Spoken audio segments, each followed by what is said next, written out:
Hello everyone and welcome to another video. This one is all about making really easy finger pulls. I'm going to show you just a quick and simple way using a router table to make finger pull handles. Let's get cracking straight away and get on with the project.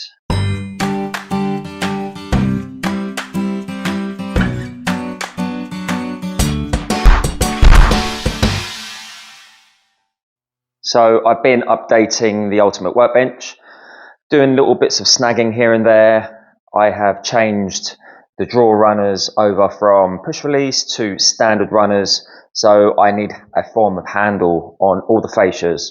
So we've got 8 here, 2 and a door. Let's move around. And then for the table saw, we've got a pair of doors there in the drawer, a door which goes into the cyclone system. Then over here we're going to have fascias, but I haven't done those yet. That is the planer thicknesser and the compressor. So that will have handles eventually, but not just yet. And then we've got a pair of doors because inside there we've got a chop saw lift. As you can see here, we have the chop saw. And then we've got a lift that pumps the chop saw up and down, flap comes down, etc., etc. And then again we've got another 8 drawers. And if you can see over there, I have already started. And this is the plan, okay? So to make something discreet, but really nice and good looking, something small but practical, and allows me to use standard drawer runners rather than push release. I really don't like the push release anymore. I find that they just don't line up. They are a little bit unreliable as the spring sometimes goes on it, but this is all we are trying to achieve today. A simple finger pull that you can do really easily if you've got a router. This cutter that I'm going to show you, and yeah, possibly a router table, because a router table allows you to suck out more dust whilst you are working. So let's go ahead and show you the cutter and how to set up the machine. So there are a few cutters you can use. I always use Trend because they are just fantastic tools. I've got all their tools and most of their cutters. As you can see, we've got quite a big one here. If I show you it in my hand, it's quite a big cutter. And then we've kind of got the next one down, if you like, in size. And then we've got a little baby one, which I'm going to show you in a minute. That's the one I'm using. These two are 1/2 inch. Okay, so the shanks are 12 point something mil. Well, basically they are for 1/2 inch routers. So this one is for a 1/4 inch router trimmer. These are the model numbers. The one I am using is the C305. And then you have the C281 and the C282. As you can see, they are called drawer pulls, drawer pull, drawer pull. And you can have a look at the website for all the specifications, but I'm using the small one and it's working perfectly at the moment. Let's go ahead and look at the router table. Okay, so excuse the mess, but it's a bit of sort out mode today to kind of figure out how to put all my tools away. I've been putting the multi-board up on the wall to house my tools, sorting out chop saw, doing all the snagging, doing all the small bits whilst I have the time. So it's a little bit of a mess here. I have got 2 router tables. I've got one here which I made myself. I will leave a little link to the video description because this router lift is just ridiculously amazing, and so is this fence over on Banggood. I will leave links in the description for the products and hopefully pointing to the videos right now.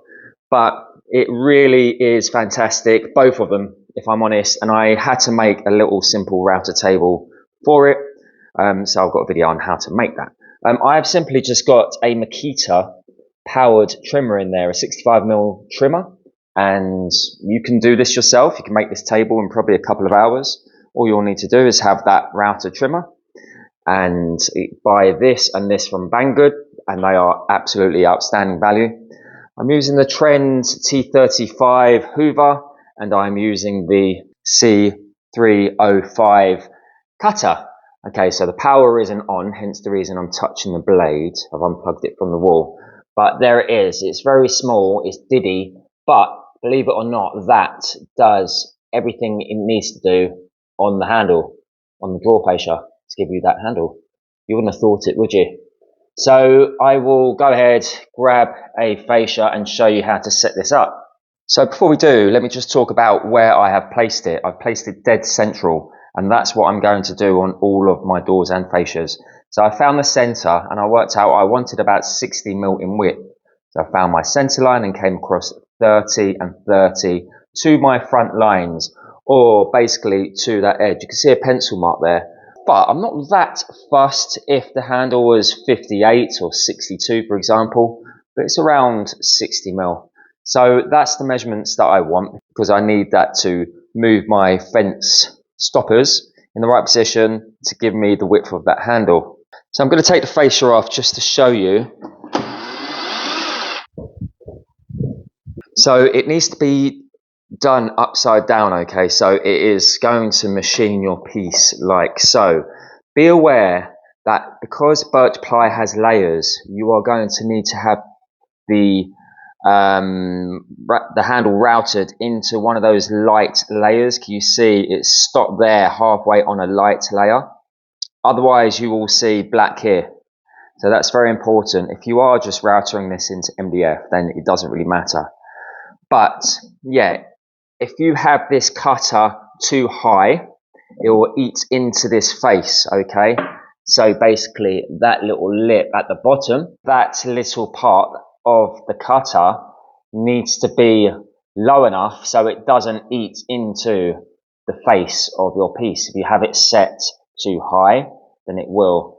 So you need to play around with that. I'll show you what I mean. Where I was testing, can you see it's eaten into the face because that cutter was too high? Like I just showed you, that little tip was too high and it created that. So I dropped it down about 1mm and then it gave me this round, okay? So you need to play around with that. And also, with a bit of luck, the top of that cutter will fall onto the midway of the light layer.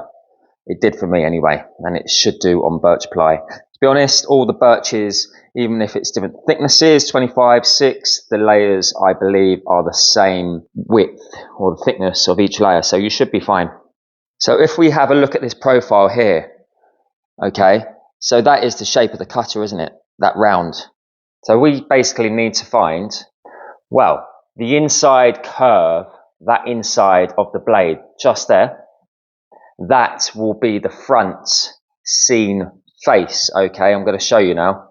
That will be this line, okay? So the inside of the curve is this.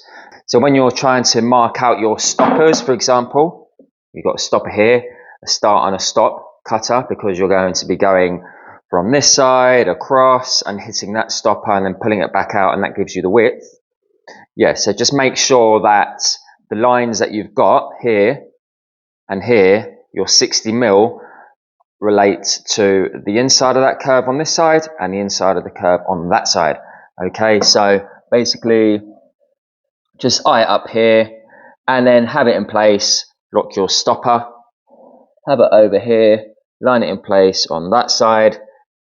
There's your stopper. Okay, and it's as simple as that. You can play around with the settings, just use some scrap to start with. All right, so then what you need to do is, when you are confident, you're happy, you've done it on some scrap, then all you do is basically, you're gonna kind of just take your time. Okay, start from one side. Remember, if the blade is spinning this way, we need to move our work this way, otherwise it's gonna whip it away. So we're gonna be starting from my right and move it to the left. But I'm not gonna try and do it all in one hit. I'm not gonna bang it in, bang it across and up.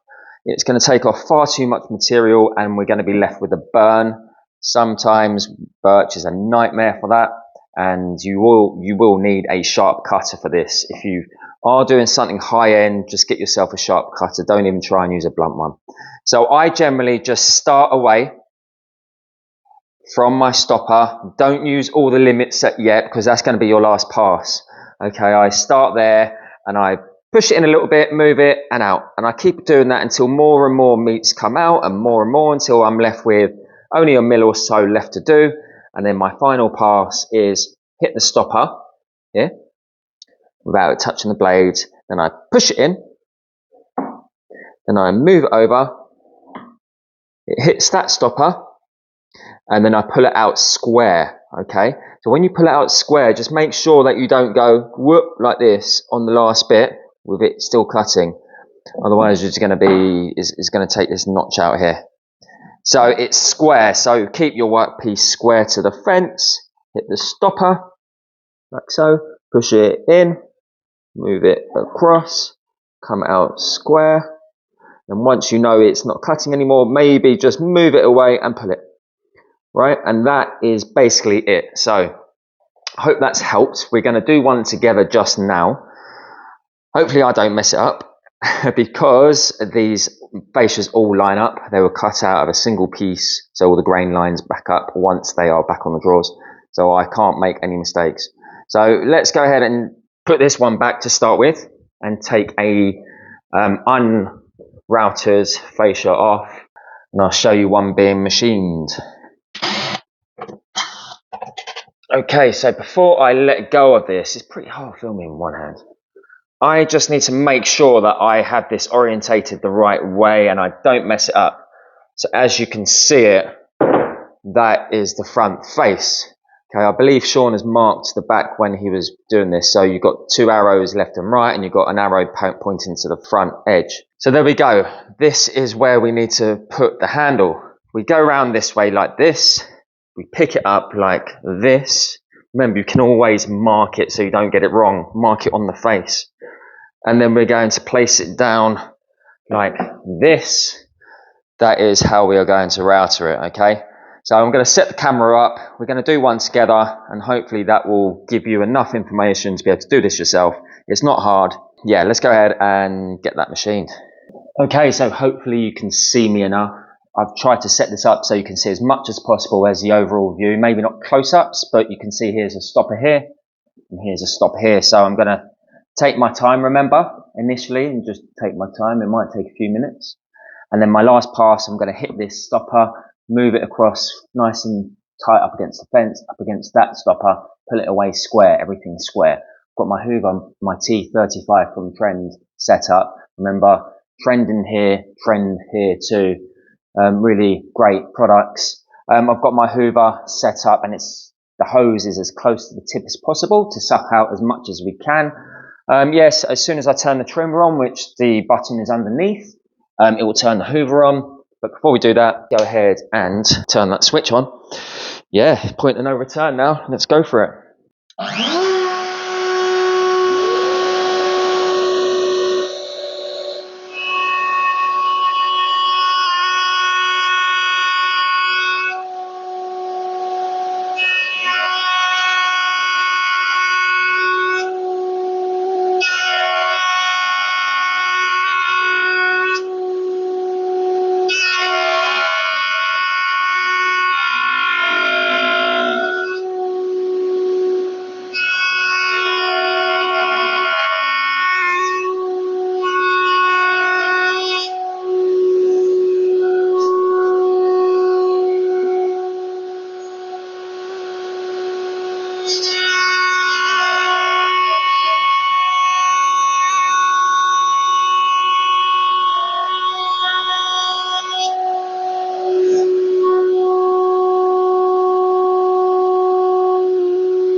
So there we go. I wanted to stop just to show you this before we get on to the last pass. I believe that I'm on the last pass now.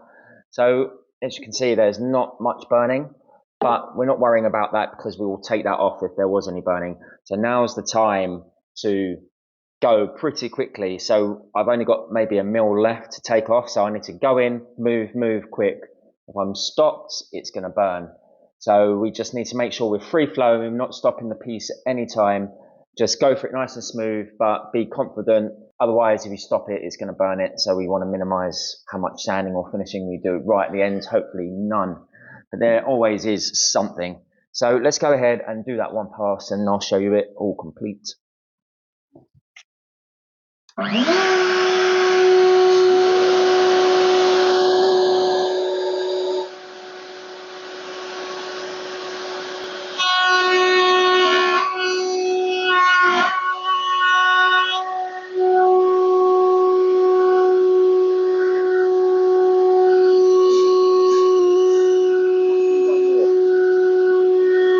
There's a bit of dust.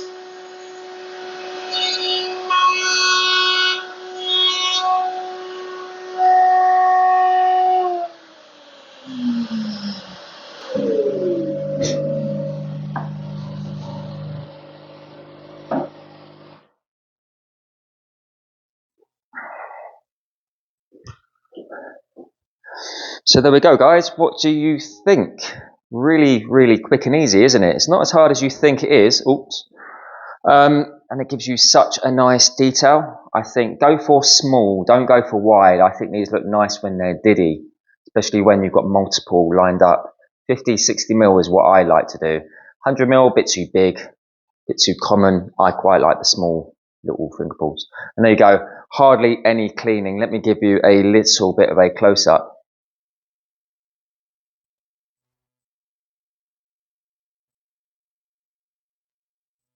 So what do you reckon? Should we screw it on and see how it looks with the others? See if it matches? Let's do it. I say the hardest part is putting it back on your own. I simply just poke the screw through a little bit. I don't screw it up all the way, just a couple of spins. And then just make sure it's parallel and do the same to the other. Don't over tighten, make the screws nice and flush with the surface. And that is it. Happy days. Looks absolutely stunning. So this is what it looks like. What do you think? Nice detail? Would you do it? Got lots of detail on this workbench. We've got the dog holes on the side, so we can put dowels in here and rest workpieces on if we're edging, for example, edging some MDF. And then we've got tracks here to clamp the work to the bench vertically, and then it rests on the dowel. So we've got these here. So if you've got a long piece, 2.4, we stick a 18mm dowel in there, 18mm dowel there, rest it on top, get our clamp here, and clamp it on in two positions. The clamp slides all the way down to the other end. Yeah, that's a great clamping system. Yeah, and we've got the dog holes on the top, got lots here. That's for other videos. So, all done. So there we go, guys. Hope you enjoyed the video. If you have, like and subscribe. Consider becoming a member, because that would really help me out. A lot of time and effort goes into these videos. And especially as I'm busy all the time, it's trying to get these videos out for you is the hard part. So any help would be really greatly appreciated. Other than that, have a great Friday. Hopefully I'll see you next Friday. Take it easy. Ciao for now.